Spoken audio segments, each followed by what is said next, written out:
बिहार में का बा? यदि अभी पूछिएगा तो यही लोग कहेंगे कि बिहार में बेरोजगारी बा, बिहार में सबसे पिछड़ा राज्य बा और बिहार में इकोनॉमिक खंडहर का जीता जागता नमूना बिहार बा। लेकिन बिहार में आईएएस भी बा, आईपीएस भी बा, पीसीएस भी बा और बिहार में मजदूर भी बा और बिहार में सबसे बड़े उद्योगपतियों का सीईओ, जीएम, डीएम बिहार में बा।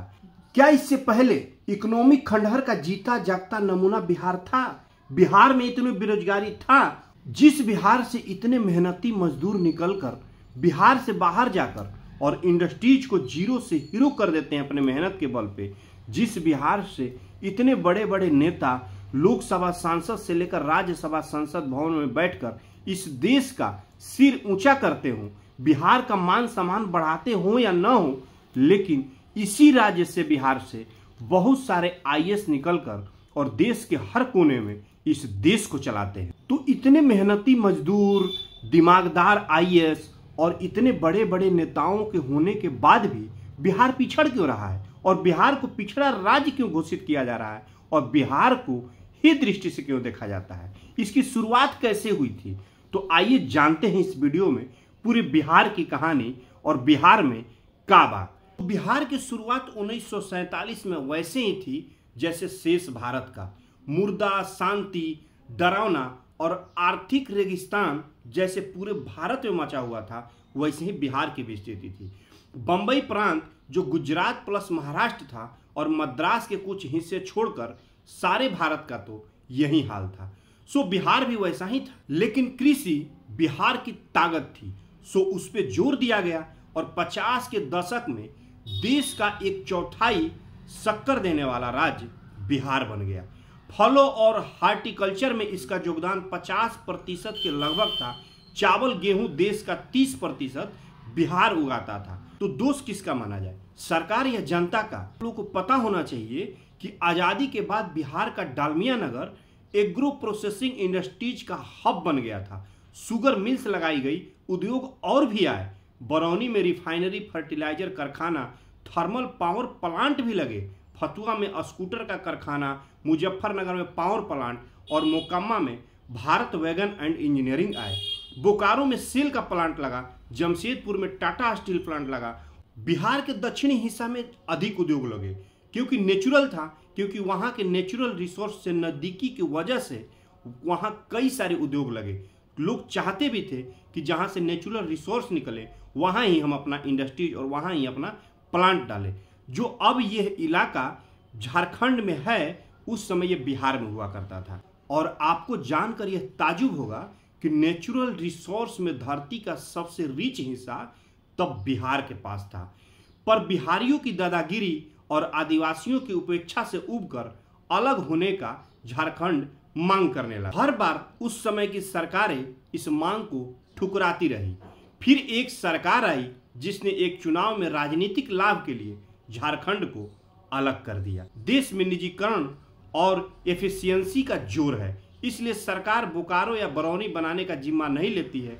पहले मौके में उसे बेच देती है। एक एक खदान बिक गई, उद्योग बिक गए। इतना रिसोर्सेस होने के बाद और नेचुरल धरती होने के बाद भी झारखंड को अब तक तो सबसे रिचेस्ट जो है स्टेट हो जाना चाहिए था, लेकिन नेता, व्यापारी और लूटतंत्र का शिकार यह झारखंड आज भी उपेक्षा की हे दृष्टि से लोगों को देखा जाता है। इधर बिहार सामाजिक न्याय के नाम पे अलग शिकार होता गया। इसमें क्रांति तो भतेरे हुए। जयप्रकाश नारायण का क्रांति जो इंदिरा गांधी के सामने खड़े होकर ललकार रहे थे, उसमें 2 नेताओं का जन्म हुआ, जिसमें नीतीश कुमार और लालू प्रसाद यादव।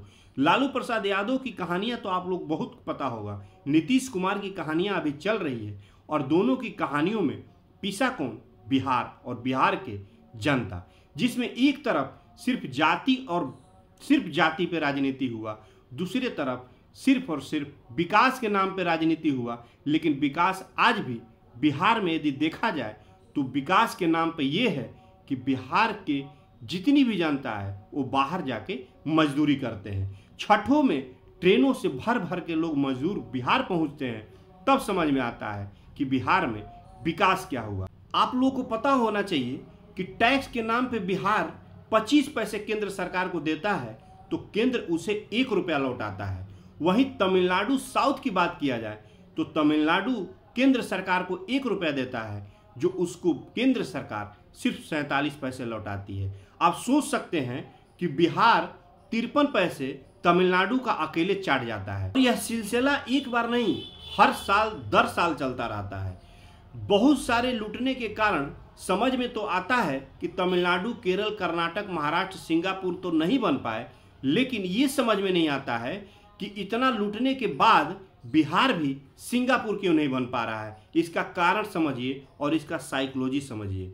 बिहार में जो रोड, सड़क विकास पिछले 10-20 सालों में है, उसके दिल्ली की सरकारों पे उसकी राजनीतिक पकड़ की वजह से है, या कह सकते हैं कि नीतीश कुमार एनडीए के हिस्सा है, इसलिए हो सकता है कि इतना केंद्र सरकार द्वारा पैसा दिया गया जिसमें से बिहार का विकास, रोड और सड़क दिख रहा है। 1 रुपया देता है, उसे 1 रुपया मिलना चाहिए, लेकिन बिहार जो 25 पैसे देकर और सीधा 1 रुपया ले, क्या कभी किसी बिहारियों को यह रियलाइज हुआ कि यह पैसा केंद्र सरकार का है, तो बिहार का पैसा जाता कहाँ है? और केंद्र सरकार से इतना पैसा आने के बाद फिर बिहार में विकास क्यों नहीं हो रहा है?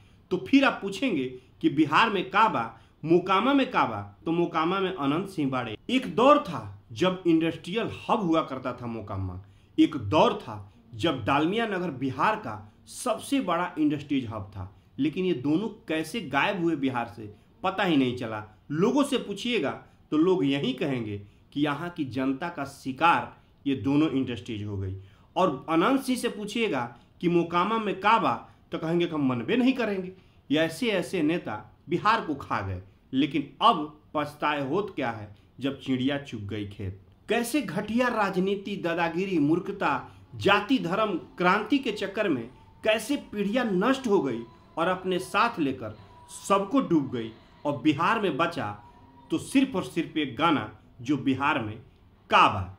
जो ये पूछ रहा है कि बिहार में काबा, तो उससे बताइए कि 90 के दशक वाली राजनीति, मंदिर मस्जिद, जाति, गुंडई, दबंगई, संपत्ति की बिकवाली, बेशर्म भ्रष्टाचार, नेताओं का भगवानकरण और धनपशुओं से नापाक गठबंधन, और जहां तक छोटे जातियों से लेकर बड़े जातियों को लड़ाना और उसके राजनीतिक फायदे लेकर अपने गद्दी पर बैठना, यही बिहार में है।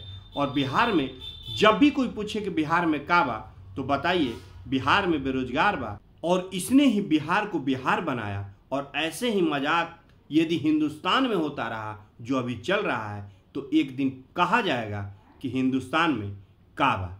जय हिंद।